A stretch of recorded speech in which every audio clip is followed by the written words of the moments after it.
If you're wondering why this video took so much time to make, it's because 1. I am lazy, and 2. I've been sucked into a massive whirlpool of things to do in the recent months, so it's kind of delayed. And in my defense, because I am someone who is very tech savvy, as this channel can attest, I have, well, screwed up previous recording of this video because I wanted to make this into some sort of a video with a narration. Unfortunately, the audio came out so garbled that even I thought it was, well, appalling. So I'm shooting this now because I want to have this video out of my system before I'm going to freeze this channel for quite some time because I am busy with other things. Anyway, the topic of this video is the third part of my full suspension time trial bike, and since it took so much time, I have even managed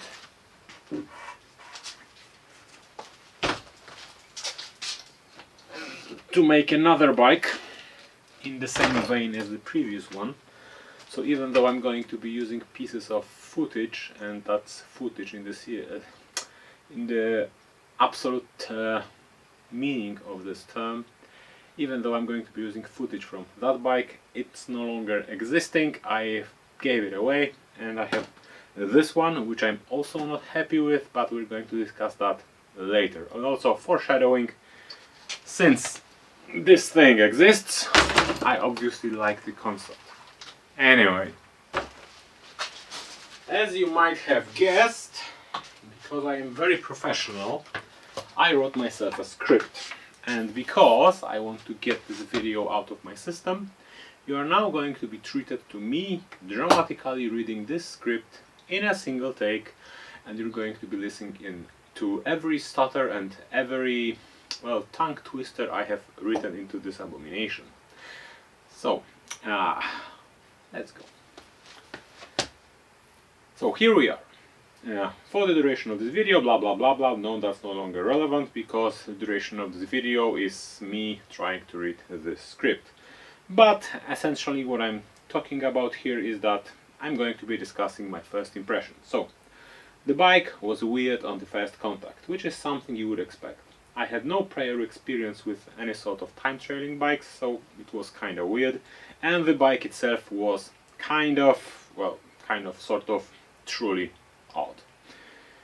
Well, when you spun the cranks a few times, you could get to know that the gearing was tall. Even on my road bike, I run 44 tooth maximum ring, and on this particular machine I am riding 46. I'm still riding 46. And surprisingly, I actually get to use the tallest gear on the occasion because I guess it's the aero benefits from the 2 sticks in the front. It does something to my monkey brain that wants me to go fast. I don't know what it is, but once I assume the time trialing position, even though the bike is what it is, I am pushing myself. How does it work? I don't know. I have a suspicion that the aero benefits of doing something like that make the drag of the entire bike a little less, so it's easier to push forward. Nonetheless, being in this position makes me want to go fast. I don't know why that works that way. Anyway, oh, by the way, I have a little bit of strap in my throat, so you're going to be hearing this, maybe. I certainly feel it. Where was I? You feel fast. Yes, you feel fast. You feel fast immediately, so much that I made a bunch of Strava PRs in my local neighborhood. That was kind of odd because I've been using the app for like 5 years, so you can kind of expect that I have saturated all the quota of PRs I would have gotten. Besides, I'm getting older, not younger, so I'm going to be slower, not faster. Yet, I was getting PRs. Maybe it's because monkey brain go fast, maybe it's not, I don't know. But it's true, and I have evidence for that. Where was I? The position. Being hunched over the bus is weirdly comfortable and does wonders to my back. It does wonders to my back. Why does it work like that? It's obviously, I don't know. I don't know what obviously, I don't know what I wanted to say, because the position, being hunched, you would expect that you're going to get back ache, and I have something completely opposite to that. I don't know why that works. Maybe it's the kind of back injury I have, because I do have some injuries, but there you go. Oh, where was I? Ah.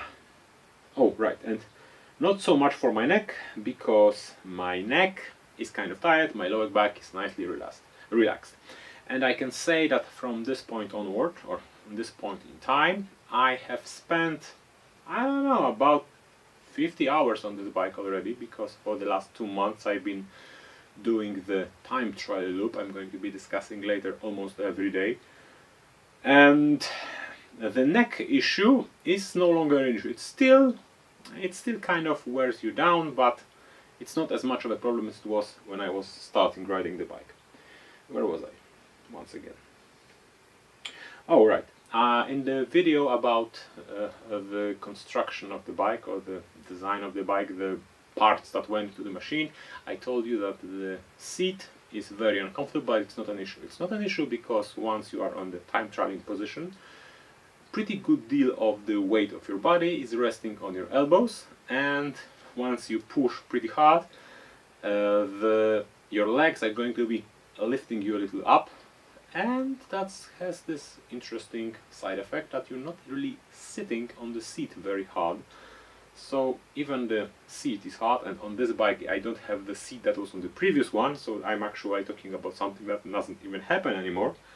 But on that particular seat it wasn't a problem that was really tough. Anyway, where was I? You need to be careful when riding in public roads. Yeah, this is important.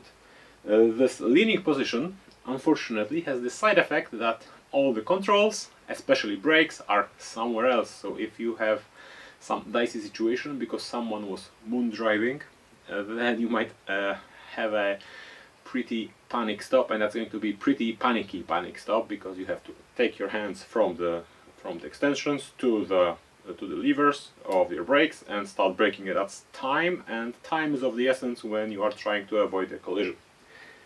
Where was I? Oh, and regarding that, I had one situation which I'm not proud of, but I have almost, and by almost I mean certainly, without any doubt, and if anyone would see something like that, I would get some sort of citation. I rode a red light. It was on a pedestrian crossing, and I was busy with myself because, you know, monkey brain, and I didn't react in time, so I had to blast through. There was nobody there, so there was no danger really, but me being myself, I kind of, as I said, I had a moral hangover because of that. Anyway, where was I? I changed the gearing from the 1134 tooth 12 speed to 1123 10 speed, and there are two reasons for that. One, the Quailong? Saiguan. The Saiguan shifter was terrible, and I was pretty much, well, randomizing my gearing choices when I was using it, and I actually turned out that I don't need it, because this 1123, with the hunched position, with the terrain I have around here and where I'm riding, it's actually not really a problem. I can work around the few hills I have here, and it kind of makes me faster, and having all those gears nicely punched up in the rear when you're going fast is actually pretty fun. And I kind of think that we lost something when we went to 12 speed and all those massive cassettes, because even 12 speed 1136 isn't as dense as 10 speed 1123. That in 12 speed that would be an equivalent of 1128 or 25, something like that.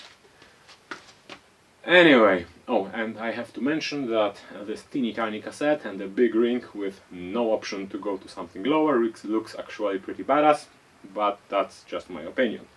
You don't need to agree with me. That just means you're going to be wrong. Anyway, I narrowed the bars from 600mm to 510 because it looks badass, and that's Aero Games. And where was I? Oh, right here. I changed the shifter from the Saiguan to a 10-speed Dura Ace Barcon, so the bar end shifter, because I wanted indexing, because without indexing and with this Saiguan shifter which was terrible. Everything was terrible, so I needed to change to something that was reliable. It was actually one of the pricier parts on this bike, because 50 bucks for a few pieces of aluminum was kind of expensive. I've gotten 2 shifters out of this, but nonetheless, I usually don't buy something so expensive. For used, obviously. I think new Budura Ace Barcons are quite a bit more expensive than that. Anyway, in the meantime, one of the shocks on that bike died, so I have to replace it. And I have replaced it with one which has a lockout, or had a lockout.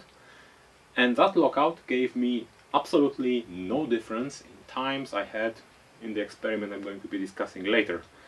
Moreover, that shock also died, so I have to change it to another shock, which is completely undamped. It is actually this shock here in this bike, which is undamped, only a spring, and there was no changes in times on my riding, or there was no change in the times I had on the segments I was measuring in my experiments. Very long sentence. So I still have this thing here, even though it's kind of boingy, boingy, boingy, boingy. It's kind of annoying. I have to change this.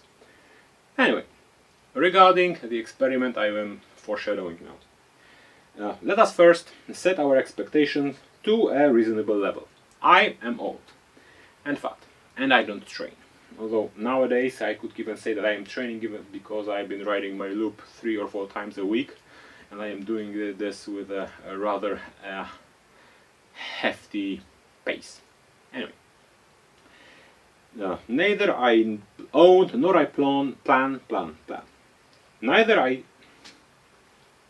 Once again, let us first set our expectations to a reasonable level. I am old, fat, and I don't train. Neither I don't own nor I plan to purchase a power meter. Very complicated sentence. I shouldn't have written this like that.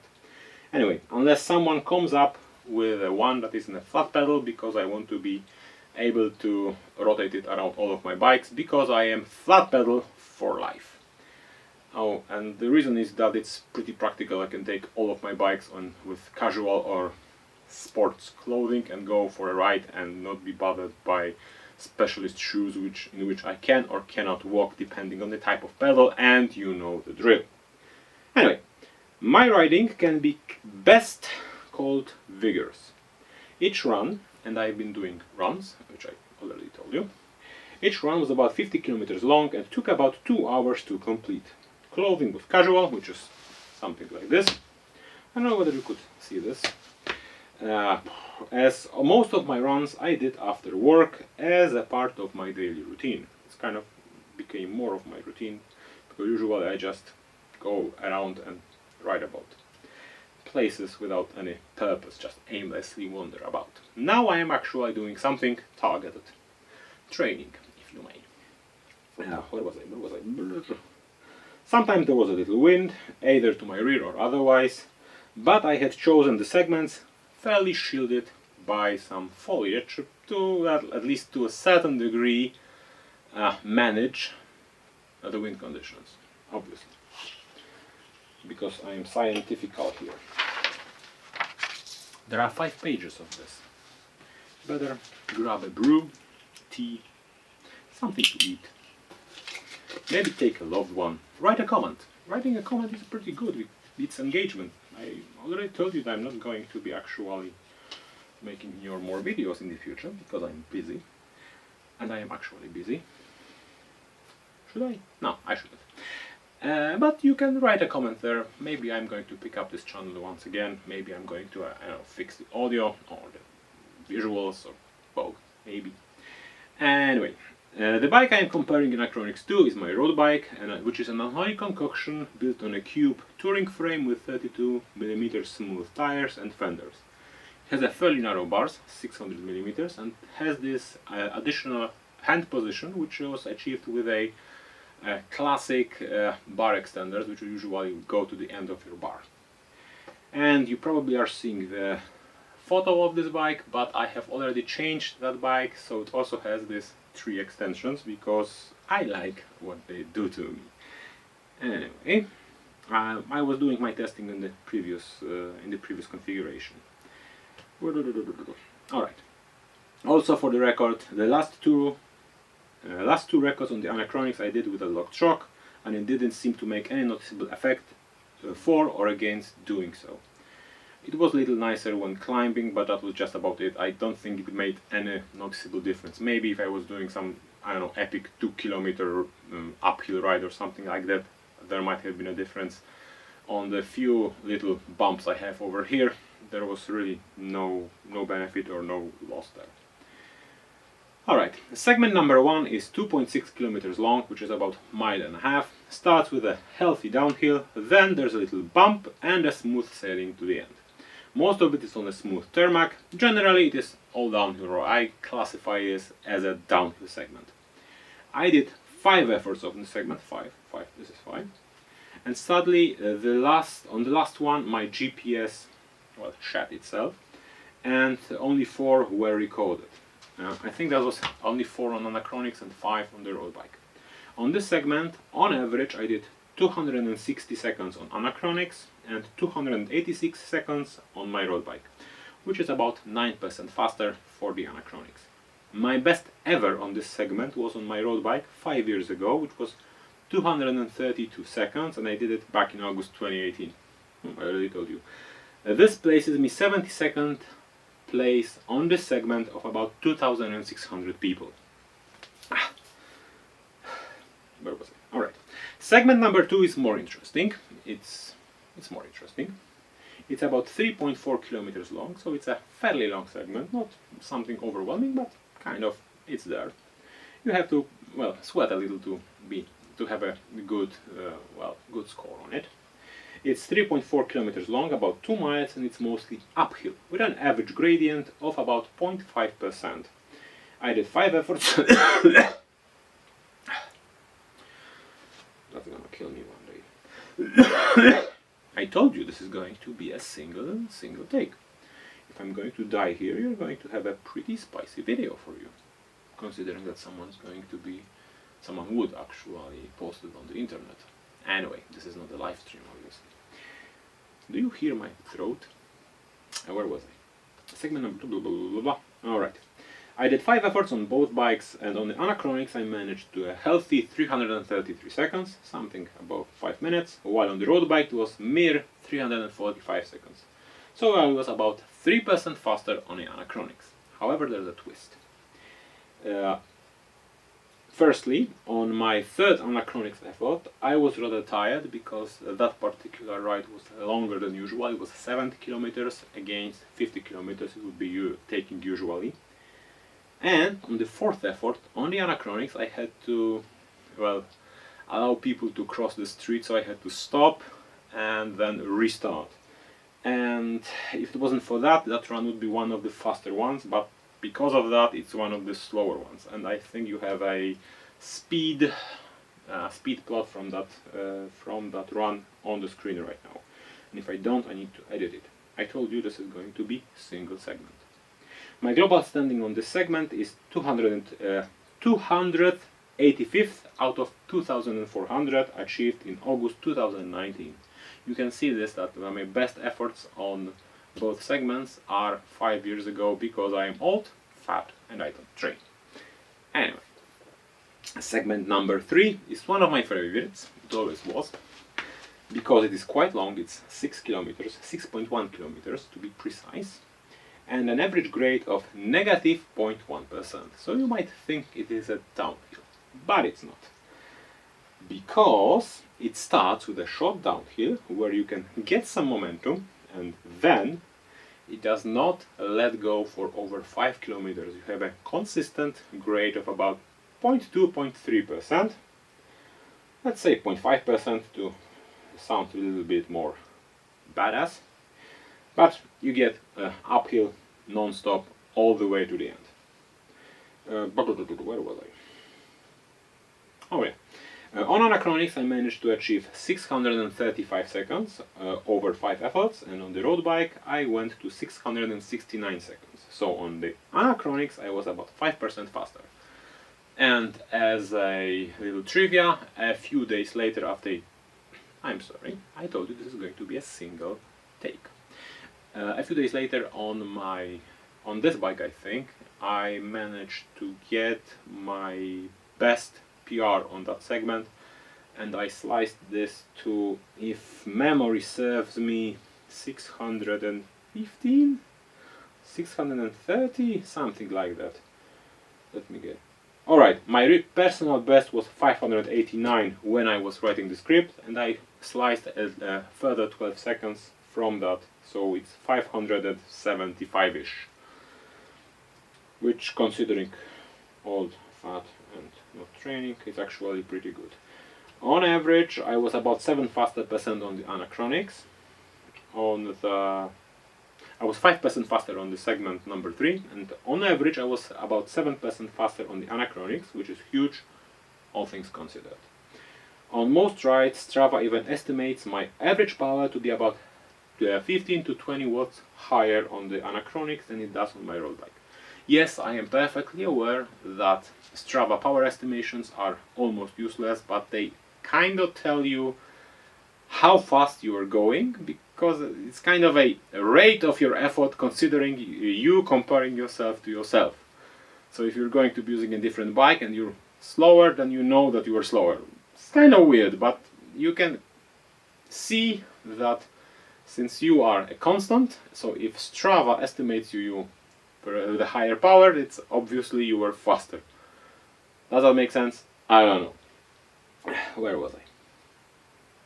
Alright, I was quite pleasant with the outcome. Pleasant with the outcome? I was quite a pleasant outcome, honestly, that's what I wrote here. However, I was pleased. I was pleased with the outcome. So pleased that I made another bike, and we're going to discuss that later. I obviously even started to collect parts for that blah blah blah. And there's a wider point I'm trying to make here. There are actually more points I'm going to be making after I make the point I'm trying to make here. I told you this is going to be a single take. Bicycles are inherently efficient machines. Come to think of it, it's their defining trait. The drivetrain provides about 95% efficient transmission of your effort to the wheel. What you do with it, it's up to you, and when you follow some pretty basic physical principles, you can make a mind-bogglingly fast bicycle with a minuscule budget. 500 bucks. I know, 500 bucks for some people might be a lot of money. For an average Westoid like myself, I mean, it's significant, but it's not something you're going to be crying about. Realistically, if I didn't use any grandfathered parts, and I need to change the page. Alright, where was I? Alright, and went for a fully rigid frame and fork, this project would not exceed $500. It wouldn't exceed probably $300 if I went for a fully rigid, and I was scratching the bottom of the barrel hard enough. I'm sorry, I told you this is going to be a single take. And I considered it to be a high estimate, because I consider it to be a high estimate. Now, for many of you that's pretty significant price, but we live in the era of bicycles costing 30 times as much. Go to the internet, I mean you are on the internet, but go to the other parts of the internet than the weirdo with too many words. Go to the different part of the internet than where you are currently, because in different part of the internet you may find bicycles which are kitted all with axes, Dura Aces, 12 speeds everything, and carbon fiber, which cost $15,000 or more. And you would probably be able to race them if you made or you spend your money wisely. I told you, this is going to be a single take, and I have still 3 pages of this. Where was I? The deal is that when you shop for a bike, you are buying a gravel, a mountain, enduro, trekking, or some such. But in reality, this is just a marketing term. Under the hood, you are configuring the location of your control points, the kind of a tire you are going to be using or riding, which is going to dictate the terrain you intend to be riding on, and your gearing range. Everything else is just window dressing. And that's the poignant point. That's a bit redundant. That's the point I'm trying to be making. That's one of the points I'm trying to be making. Sure, you can optimize that window dressing to squeeze a little bit of performance out of your bike, but that's just it. A little pit. Now, realistically, that's what the bike biz has been doing for the last 50 years or so. There is only so much aero wizardry you can do before a peak is achieved. After all, Merck's hour record, when put against modern ones, is just about 10% lower. That is 50 years of progress in both aero and training, of which I reckon the latter, the former, training, progressed much more than tech. When it comes to hardware, we are talking about 32. I told you this is going to be a single take. I'm going to be repeating this until I get to the last page. I'm going to pad as much pointless drivel into this video as possible. But when it comes to hardware, we are still talking 32-spoke steel-tubed bike against all aero weirdness UCI is willing to allow. Let me reiterate this. Eddie Merckx's 1 hour record has been made on a fully steel and rigid bike on a 32-spoke with a steel rims, steel wheels. You can see how my sanity is slowly leaving the premises of this place. Eddie Merckx's bike was a fixed steel, and he managed to get something that is 10% lower than the aero wizardry which is allowed by the UCI in the current hour records. Let that sink in. I don't use Twitter. Anyway, it's even more grim when it comes to tires or drivetrain. I'm willing to bet that if you put 1970s era campy record on a modern aeroplane, you would not see much of a difference performance-wise. You wouldn't. Because the mechanical principles are the same, the efficiency of the drivetrain is the same.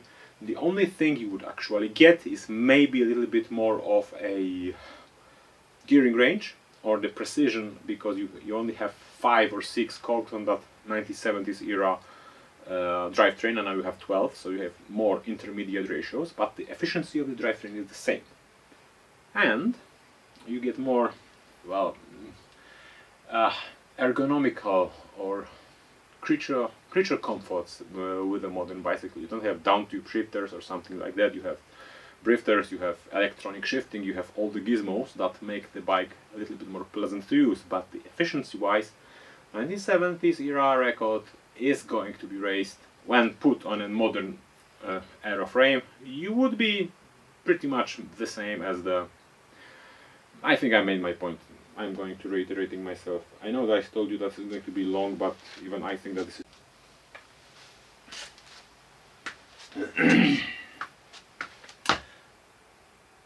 Cause I'm a liar. Yeah. I'm a liar. Yeah. I take your mind out. I burn your soul. Because I told you this is going to be a single take, however my camera thinks that it shouldn't be, and it means that it has filled one 4 gigabyte, 2 gigabyte file or something like that. Anyway, it had to start another file, and since this is a quality Olympus product, it had to turn off itself. I don't know where it was. Anyway, where was I? As I said, bicycles are inherently efficient. Follow some simple rules, and whatever you want your bike to do, it will do so admirably and efficiently. We aren't dealing with computer hardware here, and there are no benchmarks and steady still progress which you can expect. I'm sorry, I told you this is going to be a single take. Even though I lied, I still think I should follow the principle. Cycling is governed by physics, mostly.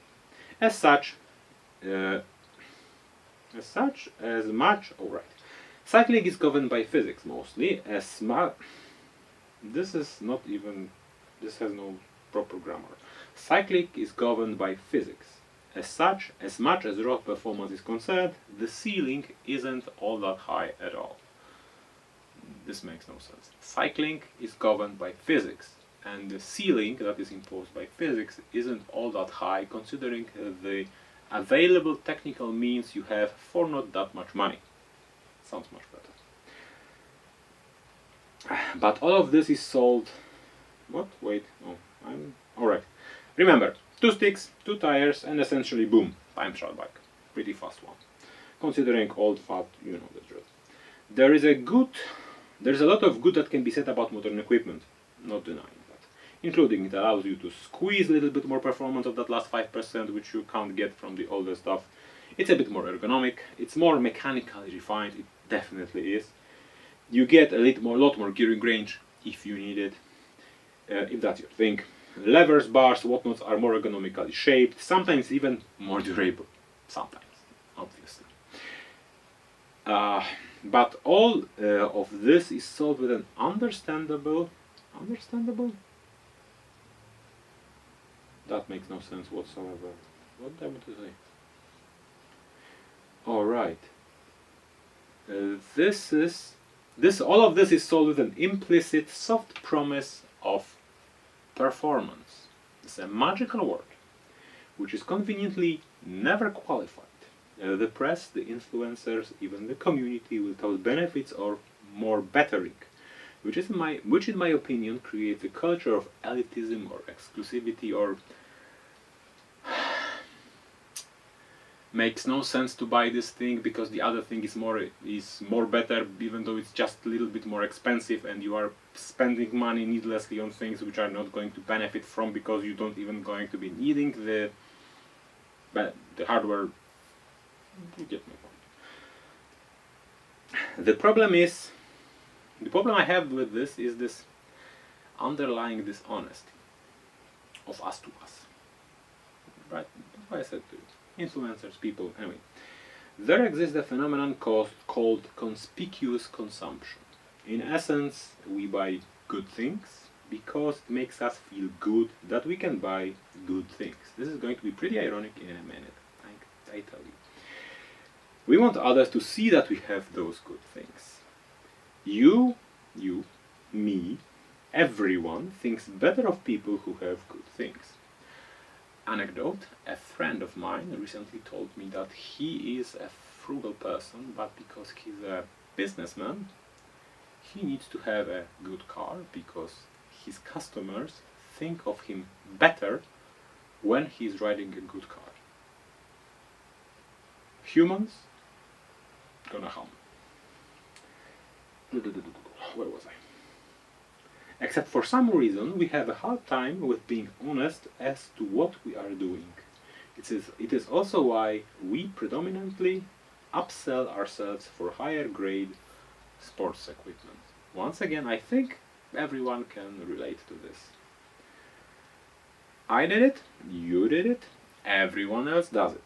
Which is fine, although silly, and kind of has consequences of making the barrier to entry to the sport higher than it needs to be. The problem starts with this silly fixation on gooder stuff, which creates a cultural block against buying perfectly serviceable bikes because they are not good enough. Every single person, maybe even you, my viewer, at some point in your life passed something of an older generation, even though it was perfectly serviceable for your particular use case because it wasn't latest. And by latest I mean any margin of latestness which you might think. For bicycles might be, I don't know, some people are not going to be buying a new bicycle if it's not 2022, 23 or 24. 2021, that's old tech, that doesn't work at all. Meanwhile, I ride something which is 20 years old or even older. Imagine that, it still works. Physics hasn't changed in the last 20 years. Probably not 2 billion also. Where was I? Right. The old stuff is too slow, it doesn't have enough performance. Never qualified. The same thinking breeds this 2015 model total useless type of thinking, which I may be being redundant, but I told you this is going to be a single take. And I'm going to be making mistakes. Lots of them. I think the same phenomenon creates model year silliness in the first place. In the end, all of the $12,000... Now I'm doing a Freudian slips. In the end, all the 12,000 characters in this script is to say one thing. Don't fret over what you have and what you don't. keep what you own in a good running condition and go ride your bike. One in a good working order is as good as any other. The intensity of the upkeep of certain bicycles might differ, and the lower grade stuff probably needs more maintenance. But if you keep it in a good riding order, it's going to be working fine. Fear of missing out is also a thing, and it's best to avoid it. And if you want to get serious, train, eat well, and work on your body position. If you really want to spend money, a set of good tires will usually go a long way. And after riding this beast of a machine, which I'm not going to show you because that would require me to move this contraption which I am now speaking towards, and it's not as easy as you might think, because whatever, I'm not going to be denigrating myself even further than I already did. Where was I? Right, after riding this magnificent machine for a little time, I'm going to show it to you. Because we are in the cold season right now, I have changed the tires from the 28mm Schwalbe, I think it was Schwalbe, Continental, no, they were Continental, this is Schwalbe. From a Continental 28mm pretty thin, slick, high pressure tire to this girthy 37mm Schwalbe, because while riding this bike I had a few problems with punctures, and not regular punctures but pinch flats, which the sealant didn't help, and because it's getting cold and wet I don't want to be needing to patch tires and tubes when it's cold, because it's not really pleasant. I mean, patching tires isn't pleasant. Anyway, I switched to a thicker tire because it's more durable. Why always need to say so many words to convey such a simple message? That's kind of a disability at this moment. Anyway, I switched to a thicker tire, and that lopped off about 2-3%, maybe. I think 2-3% is a good estimation. That lopped about 2-3% of my top speed or my average speed on this bike, which is kind of significant if you think about this, because it means that on my segment, which I really like, I went from doing this too many words. On my segment, which I usually ride, I went from doing it in about 10 minutes to about 10.5-11 minutes.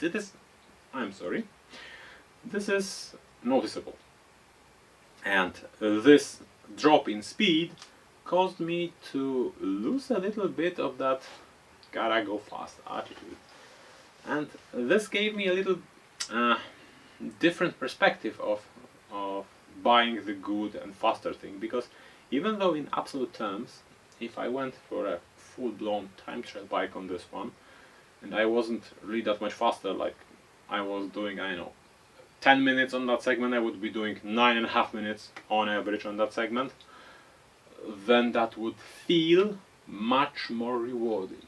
And chasing that sense of the reward is something I can understand, because I mean, most of us, I think, are riding bicycles, at least here in the West, colloquially speaking, or generally speaking, we ride them for pleasure. Most of us don't ride it for work.